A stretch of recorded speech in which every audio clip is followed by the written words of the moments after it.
This is my response to the Burmese immigrant group that we find in the near South Side. Very excellent responses to this question. I really like the fact that a lot of you included your own relationships with this group, whether it be vicariously through someone else or personally with them attending your same school, especially there in Southport.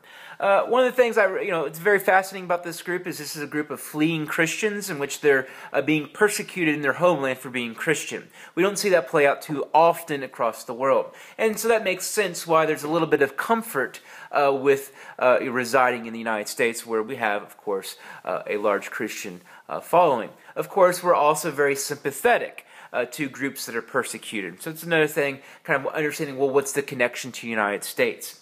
I also like the inclusion of a lot of key terms: forced migration, chain migration. There's no doubt this is a great example of a chain migration, because over time groups have moved and clustered with others in that neighborhood there on the near South Side. Very interesting. Also, some things that was noticed, kind of, people are fearful of new migrants. People are fearful of people that don't look like them, and that's a challenge that we find in every city.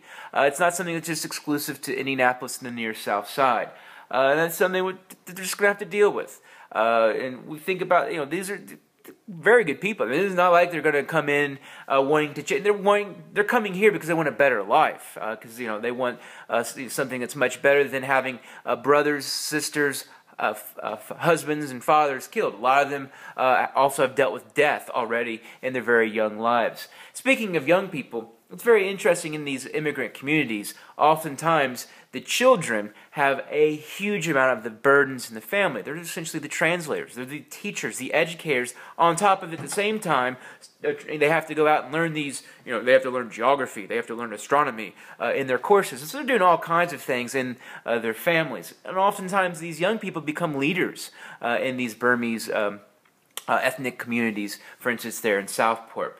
And a lot of you mentioned the language barrier. It's no doubt a problem.